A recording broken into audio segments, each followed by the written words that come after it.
2, 1. Assalamualaikum warahmatullahi wabarakatuh.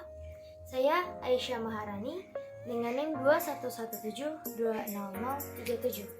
Di sini saya akan menjelaskan salah satu materi yang ada di filsafat umum, yaitu mengenai sejarah lahirnya filsafat. Jadi gimana sih cerita dari lahirnya filsafat ini, dan dimana filsafat itu merupakan ilmu yang benar-benar sangat terkenal ya, gimana? Nah, untuk ceritanya langsung saja ke videonya. Untuk awal mula lahir filsafat yang lahir di Yunani kuno ini lahir pada sekitar abad ke-6 sebelum Masehi hingga sekitar abad ke-6 sesudah Masehi. Pada abad ke-6 sebelum Masehi, filsafat masih merupakan mitologi atau dongeng-dongeng yang dipercaya oleh masyarakat Yunani. Masyarakat Yunani memiliki sistem kepercayaan bahwa segala sesuatunya harus diterima ya, dengan bersumber dari dongeng-dongeng, hingga pada suatu hari seorang pemuda atau seorang pria yang bernama Thales, beliau menanyakan suatu pertanyaan yang sangat berbobot, dan pertanyaan itu merupakan pertanyaan yang tidak biasa.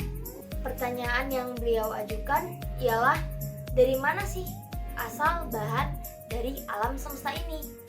Nah, pertanyaan yang diajukan oleh Thales ini membuat ahli sains dan ahli mitologi pada zaman itu terdiam.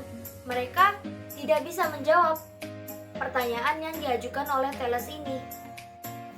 Kemudian setelah beliau mengajukan dan para sains serta mitologi pada zaman itu, ahli mitologi pada zaman itu tidak bisa menjawab, Thales menjawab lagi bahwa bahan dari alam semesta ini ialah udara, karena air dapat berubah bentuk. Itu yang beliau katakan pada saat itu. Pada masa zaman kelahiran filsafat di zaman Yunani kuno itu, masyarakat Yunani itu meminta krisis nih atas jawaban-jawaban dari apa? Dari pertanyaan-pertanyaan yang ada pada saat itu. Dan mereka sangat menolak keras dari sebuah jawaban-jawaban yang dimana jawaban-jawaban itu tidak berdasar dari akal dan tidak dapat difikirkan atau dibuktikan kebenarannya melalui akal manusia. Nah, perlu diketahui juga nih, mengapa sih di Yunani itu lebih berkembang pesat pemikiran filsafatnya. Nah, karena di Yunani itu mereka tuh sangat bebas, di mana mereka tuh tidak ada yang namanya kasta, dan pemikiran mereka itu tidak bergantung atau tidak mendasar dari pemikiran-pemikiran agama atau dari pemikiran-pemikiran yang disebarkan oleh pendeta-pendeta. Sehingga mereka memiliki kebebasan dalam berpikir, kebebasan dalam berintelektual, sehingga pada saat itu di Yunani kuno itu memiliki intelektual yang lebih cepat atau lebih pesat berkembangnya dibanding di daerah-daerah lain atau di kota-kota lain. Nah, telah dijelaskan sebelumnya bahwa awal mula kemunculan adanya pemikiran dari filsafat ini lahir dari pemikiran-pemikiran orang-orang Yunani yang dimana didasari oleh pertanyaan Thales itu mengenai alam semesta. Ya, kemudian karena pemikiran itu merupakan sesuatu yang berkembang dan apalagi mereka memiliki kebebasan dalam berpikir, maka pemikiran mereka tuh berkembang, tidak hanya berpikiran mengenai alam semesta. Setelah mereka tidak lagi berpikir mengenai penciptaan alam semesta, mereka mulai berpikir mengenai manusia nih. Mereka menyatakan bahwa manusia merupakan ukuran dari sebuah kebenaran, yang dimana setelah mereka bisa berpendapat seperti itu setelah mereka mengkaji dan mendalami mengenai manusia itu sendiri. Nah, kemudian pada masa itu para filsuf itu membawa zaman keemasan atau membawa perkembangan yang sangat pesat hingga melahirkan perubahan keemasan. Nah, untuk perkembangan filsafat mengenai manusia sendiri itu lahir dikarenakan para filsuf itu tidak puas untuk membahas atau pembahasan mengenai alam semesta, sehingga mereka mulailah mengembangkan pikiran-pikiran mereka hingga muncullah suatu pemikiran mengenai manusia, yang dimana mereka menganggap manusia sebagai ukuran dari suatu kebenaran, yang dimana mereka merasa atau para filsuf merasa bahwa filsafat yang membahas mengenai alam tidak mampu menjawab dan memberikan kemudahan dari pekerjaan tentang manusia. Nah, pada zaman itu para pemikir atau para filsuf yang terkenal pada saat itu ada Plato dan juga Aristoteles. Nah, yang kemudian pada pasca terkenalnya Aristoteles, kira-kira pada abad kelima kemudiannya muncullah filsuf baru atau pemikir baru, yang dimana pemikir itu bernama Plotinus, sekitar pada abad 284 sampai 269 sebelum Masehi. Nah, zaman ini disebut juga dengan zaman Helenisme, yang dimana pada zaman ini ilmu pengetahuan tidak berkembang pesat hingga zaman ke abad pertengahan. Pada masa ini, pemikiran filsafat yang teoritis menjadi pemikiran yang praktis dan hanya menjadi pemikiran yang hidup saja. Nah, setelah masuk ke zaman Yunani kuno, yang kemudian kita masuklah ke zaman abad pertengahan. Nah, sekarang kita memasuki filsafat abad pertengahan. Nah, pada filsafat abad pertengahan ini, pada zaman ini menggambarkan suatu zaman yang baru sekali, di pertengahan rumpun bangsa yang baru, yaitu pada bangsa Eropa Barat. Nah, pada filsafat yang baru ini atau filsafat abad pertengahan ini disebut juga sebagai skolastik.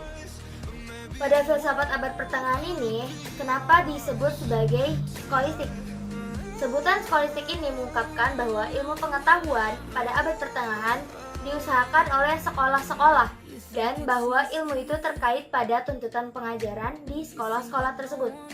Semulanya, skolastik ini timbul di biara-biara tertua di Galia Selatan. Ini merupakan sebuah tempat pengungsian ketika ada perpindahan bangsa-bangsa. Sebab itulah tersimpan hasil-hasil karya para tokoh kuno dan para penulis Kristiani. Pada awal abad ke-6, filsafat memasuki abad pertengahan. Pada abad ke-6 ini, filsafat berhenti untuk waktu yang lama. Sebagai perkembangan ilmu pada waktu itu terlambat. Pada awal abad ke-6, filsafat berhenti untuk waktu yang lama. Segala perkembangan ilmu pada waktu itu terlambat. Hal itu disebabkan karena pada abad ke-6 dan juga abad ke-7 adalah abad-abad yang kacau, di mana pada waktu itu ada perpindahan bangsa-bangsa yang mengakibatkan adanya serangan-serangan bangsa-bangsa yang masih belum beradab terhadap kerajaan Romawi. Sehingga kerajaan itu pun menjadi runtuh. Bersamaan dengan keruntuhan kerajaan Romawi itu, runtuhlah juga segala peradab di Romawi, baik peradab yang bukan Kristiani maupun peradab Kristiani yang sedang dibangun selama 5 abad terakhir. Filsafat Barat abad pertengahan yaitu pada 476 sampai 1492 Masehi juga dapat dikatakan sebagai abad yang gelap. Mengapa dikatakan seperti itu? Berdasarkan pada pendekatan sejarah gereja, saat itu tindakan gereja sangat membelenggu kehidupan manusia, di mana manusia tidak lagi memiliki kebebasan untuk mengembangkan potensi yang terdapat dalam dirinya. Para ahli pikir saat itu juga tidak mempunyai kebebasan berpikir. Berbeda sekali ya dengan pada zaman abad-abad Yunani kuno, di mana pada zaman abad Yunani kuno mereka memiliki kebebasan dalam berpikir, sehingga pada zaman itu filsafat berkembang dengan sangat pesat gitu, dibandingkan dengan pada saat abad pertengahan. Nah, saking dikatakan sebagai abad gelapnya dan mereka tidak memiliki tidak memiliki kesempatan ataupun kebebasan dalam berpikir. Nah, mereka nih apabila terdapat pemikiran-pemikiran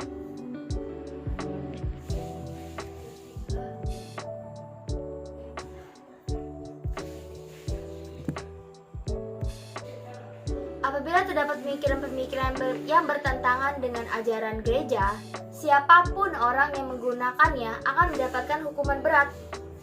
Jadi mereka itu benar-benar kalau misalkan mereka berpikir dan pikiran tersebut bertentangan dengan ajaran-ajaran gereja, maka mereka akan mendapatkan hukuman yang berat. Sehingga mereka pun tidak berani dengan bebas untuk berpikir, untuk menggunakan akal pikiran mereka untuk menemukan sesuatu. Nah, seiring berjalannya waktu ini berubah nih. Buku-buku pegangan dialektik lama-kelamaan diganti dengan karangan-karangan yang ditulis oleh Aristoteles mengenai logika. Sedangkan dalam perkembangannya yang lebih lanjut lagi, pelajaran Aris Liberalis makin diubah menjadi studi filsafat, terutama filsafat Aristoteles. Jadi pada zaman abad pertengahan ini mulailah kembali dialek itu diganti, lama-kelamaan diganti dengan karangan-karangan yang ditulis oleh Aristoteles. Untuk itu, setelah mempelajari mengenai sejarah perkembangan ilmu filsafat pada masa abad pertengahan ini,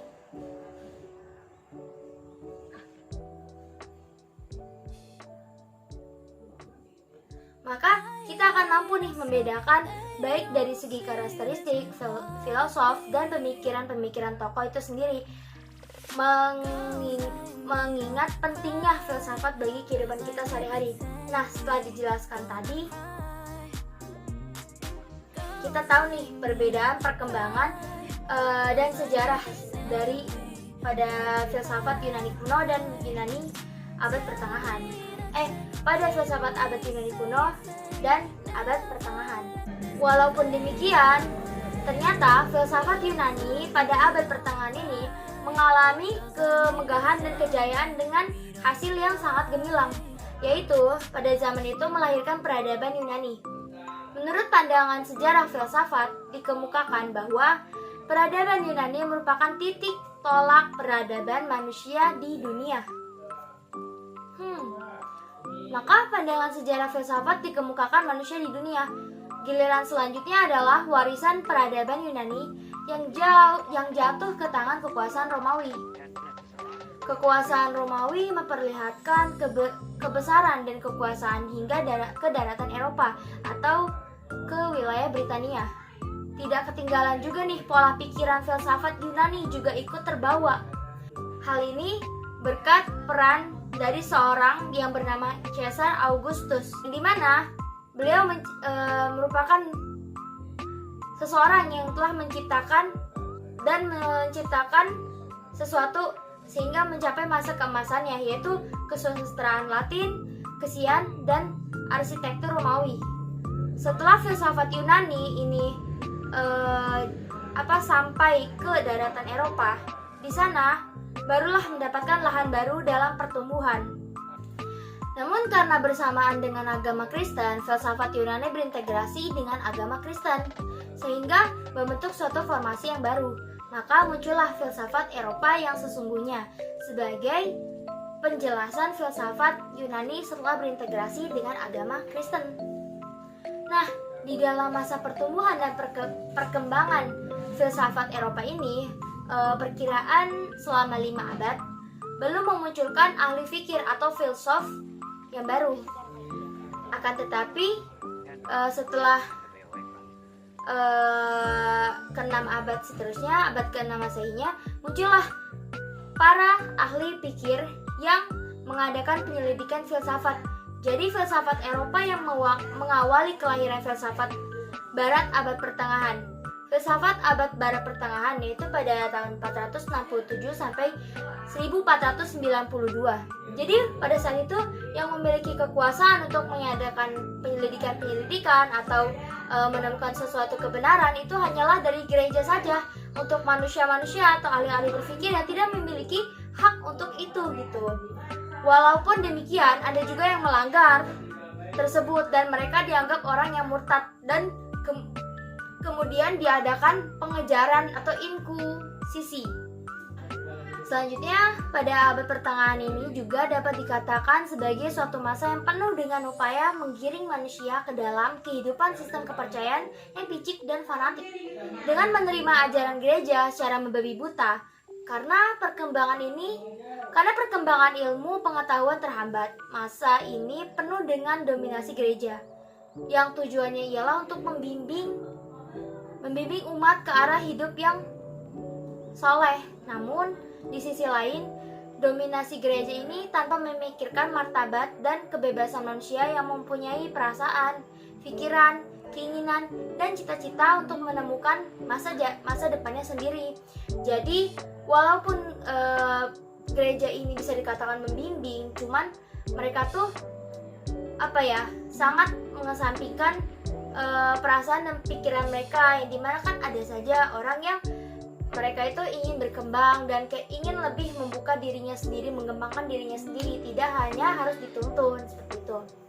Nah, pada zaman abad pertengahan ini pun ditandai dengan tampilnya para teolog di lapangan ilmu pengetahuan. Para ilmu pada masa ini hampir semua adalah para teolog, sehingga aktivitas ilmiah terkait dengan aktivitas keagamaan, semboyan yang berlaku bagi ilmu pada masa ini adalah Ancilla Theologia atau abdi agama. Namun demikian, harus diakui bahwa banyak juga nih temuan bidang ilmu yang terjadi pada masa ini. Periode abad pertengahan mempunyai perbedaan yang mencolok dengan abad sebelumnya. Perbedaan ini terutama terletak pada dominasi agama. Timbulnya agama Kristen yang diajarkan oleh Nabi Isa alaihissalam pada permulaan abad Masehi membawa perubahan yang cukup besar terhadap kepercayaan keagamaan. Dan agama Kristen menjadi problem kefilsafatan karena mengajarkan bahwa wahyu Tuhanlah yang merupakan kebenaran yang suci. Nah, sekarang kita masuk mengenai abad modern. Istilah modern ini berasal dari kata moderna yang artinya sekarang, baru atau saat ini. Atas dasar pengertian ini, dapat dikatakan bahwa manusia senantiasa hidup di zaman modern. Banyak ahli sejarawan menyepakati bahwa pada sekitar tahun 1500 adalah tahun kelahiran zaman modern di Eropa. Modernitas bukan hanya menunjukkan pada periode, akan tetapi melainkan juga suatu bentuk dari kesadaran yang terkait dengan kebaruan. Karena itu, inilah istilah perubahan atau kemajuan, revolusi, pertumbuhan adalah istilah-istilah kesadaran dari modern. Filsafat abad pertengahan masih tergerak pada kekangan teologi dan iman Kristiani. Setelah zaman pertengahan, filsafat barat menjadi suatu rohani yang berdiri sendiri dengan waktunya sendiri. Hal ini disebabkan karena pada zaman itu atau pada zaman abad modern ini timbullah aliran humanisme atau Renaissance yang lebih memusatkan pada perhatiannya kepada manusia itu sendiri, lebih memusatkan perhatiannya kepada hidup di dunia ini daripada hidup di akhirat. Nah, pada Renaissance ini berasal dari istilah bahasa Prancis yang dimana Renaissance yang artinya kelahiran kembali atau rebirth. Istilah ini biasanya digunakan para ahli sejarah untuk menunjukkan sebagai periode kebangkitan intelektual yang terjadi di Eropa, khususnya di Italia sepanjang abad ke-15 dan abad ke-16. Istilah ini mula-mula digunakan oleh seorang ahli sejarah terkenal yang bernama Mitchell, yang kemudian dikembangkan oleh J.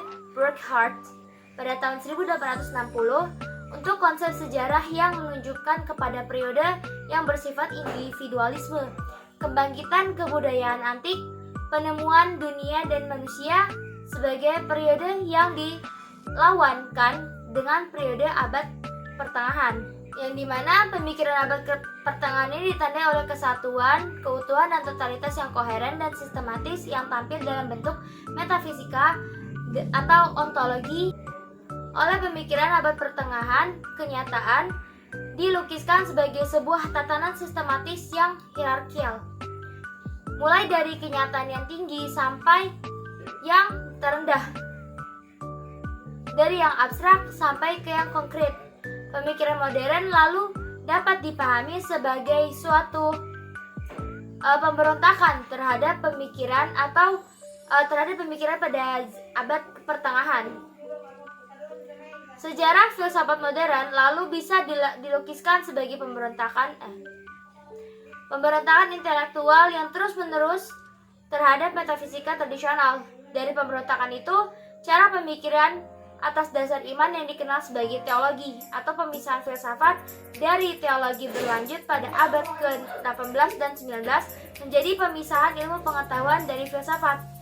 Pada zaman ini, berbagai gerakan bersatu untuk menentang para pemikiran abad pertengahan yang dogmatis, sehingga melahirkan suatu perubahan revolusioner dalam pemikiran manusia yang membentuk suatu pola pemikiran baru. Nah, pada zaman ini juga sering disebut sebagai zaman humanisme, yang mana maksud ungkapan tersebut adalah manusia diangkat dari zaman abad pertengahan. Nah, pada abad tersebut manusia kurang dihargai kemanusiaannya. Kebenaran diukur berdasarkan ukuran gereja, bukan menurut ukuran yang dibuat oleh manusia itu sendiri. Maka humanisme menghendaki ukurannya haruslah manusia, karena manusia mempunyai kemampuan dalam berpikir. Bertolak dari sini, maka humanisme menganggap bahwa manusia mampu mengatur dirinya sendiri dan mengatur dunia. Karena semangat humanisme tersebut, maka akhirnya agama Kristen semakin ditinggalkan. Sementara untuk pengetahuan rasional dan sains semakin berkembang pesat, terpisah dari agama dan nilai-nilai spiritual. Meskipun terhadap perubahan-perubahan yang begitu asasi, namun pada abad-abad Renaissance atau pada abad ke-5 sampai ke-16 tidaklah secara langsung menjadi tanah yang subur bagi pertumbuhan filsafat. Namun, barulah pada abad ke-17 ini, daya hidup yang kuat yang telah timbul pada zaman Renaissance ini mendapatkan pengungkapan serta yang serasi di bidang filsafat. Jadi, kejadian-kejadian pada abad ke-15 dan ke-16 itu hanya menjadi persiapan bagi pembentukan filsafat pada abad ke-17. Nah, pada zaman Renaissance ini muncullah banyak sekali penemu-penemu. Di antaranya ada Nicolaus Copernicus, yang dimana seorang tokoh gereja yang ortodoks menemukan bahwa matahari berada di pusat jagat raya dan bahwa bumi mempunyai dua macam gerak, yaitu perputaran sehari-hari pada porosnya dan perputaran tahunan mengitari matahari. Akan tetapi, karena takut ia dikucilkan dari gereja, maka ia pun menangguhkan penerbitannya pada tahun 1547, yaitu tahun kematiannya. Penemuan itu baru diterbitkan oleh seorang temannya. Yang kemudian penemu kedua ada Johannes Kepler, adalah seorang penting sesudah Copernicus Ia menerima teori bahwa jagat raya berpusat pada matahari yang dikemukakan oleh Nicolaus Copernicus, yang telah dikemukakan 3 macam hukum gerak bagi planet-planet, yaitu yang pertama adalah bahwa planet bergerak dengan membuat lingkaran bulat panjang dengan matahari sebagai salah satu dari titik api atau sikusnya. Yang kedua, bahwa garis yang menghubungkan pusat planet dengan matahari dalam waktu yang sama akan membentuk bidang yang sama luasnya. Dan yang ketiga, bahwa kuadrat periode planet mengelilingi matahari sebanding dengan pangkat 3 dari rata-rata jaraknya terhadap matahari. Yang ketiga ada Galileo Galilei. Kita sering dengar kan nama Galileo Galilei. Ialah yang mula-mula menemukan pentingnya akselerasi dalam dinamika. Yang dimaksud akselerasi adalah perubahan kecepatan, baik dalam besarnya maupun dalam arah geraknya. Ia juga yang mula-mula menetapkan hukum benda yang jatuh yang sering kita kenal dalam ilmu fisika.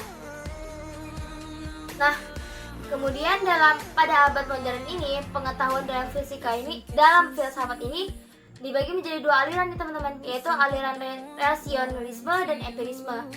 Nah, pada filsafat aliran rasionalisme ini, di mana usaha manusia itu untuk memberikan kemandirian kepada akal, sebagaimana yang telah dirintis oleh pakar pemikir Renaissance yang masih berlanjut nih terus sampai abad ke-17, dan abad ke-17 adalah era dimulainya pemikiran-pemikiran kefilsafatan dalam artian yang sebenarnya.